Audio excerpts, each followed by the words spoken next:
نحمدہ نصلی علی رسولہ الکریم السلام علیکم ورحمۃ اللہ وبرکاتہ۔ آج جو ہم نے الفاظ منتخب کیے ہیں وہ ہے ولد، ولید، مولود اور ابن۔ یہ سبھی الفاظ جو ہیں بیٹے یا لڑکے کے لیے استعمال ہوتے ہیں۔ ہر وہ بچہ جسے ماں نے جنا ہے وہ ولد ہے، ولید بھی ہے اور مولود بھی ہے، اور یہ تینوں الفاظ مذکر بھی ہو کر آ سکتے ہیں اور مؤنث بھی، یعنی میسکولن اور فیمنن کیٹیگری دونوں میں آتے ہیں۔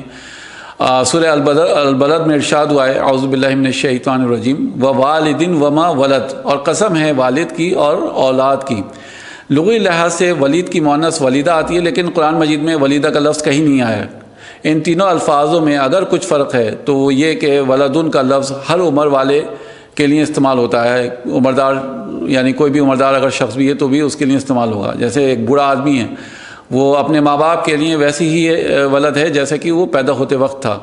ولید کا لفظ پیدائش سے لے کر بلوغت سے پہلے تک کے لیے استعمال ہوتا ہے۔ قرآن میں ہے فرعون نے جب موسیٰ علیہ السلام کو مخاطب کیا تھا تو سورہ الشورى میں ارشاد ہوا ہے الم نربک فینا ولیدا، کہ کیا ہم نے تمہیں بچپن میں پالا نہ تھا، ولبیث فینا من عمرک سنین، اور تم نے اپنے زندگی کے کئی سال ہمارے ہاں گزارے تھے۔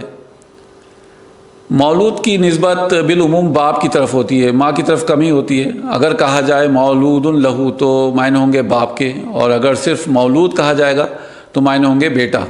اس کا ذکر بھی چھوٹے بچے پر ہوتا ہے لیکن بڑے پر بھی ہو سکتا ہے، جیسے کہ قرآن مجید میں ارشاد ہوا ہے سورہ لقمان میں ولا مولود ہوا جاز عن والدہ شیئا، اور نہ بیٹا اپنے باپ کے کچھ کام آ سکے گا۔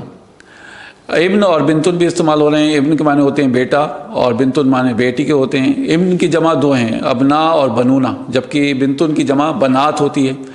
ابن اور امن کی طرح یہ الفاظ بھی صرف صلبی بیٹا اور بیٹی کے معنی میں استعمال نہیں ہوتے ہیں، بلکہ ان کا دائرہ وسیع ہوتا جاتا ہے، جیسے ہم کہتے ہیں بنی آدم، بنی اسماعیل وغیرہ، اور قبائل کے تو نام ہی جد امجد کے نام پر چلتے ہیں۔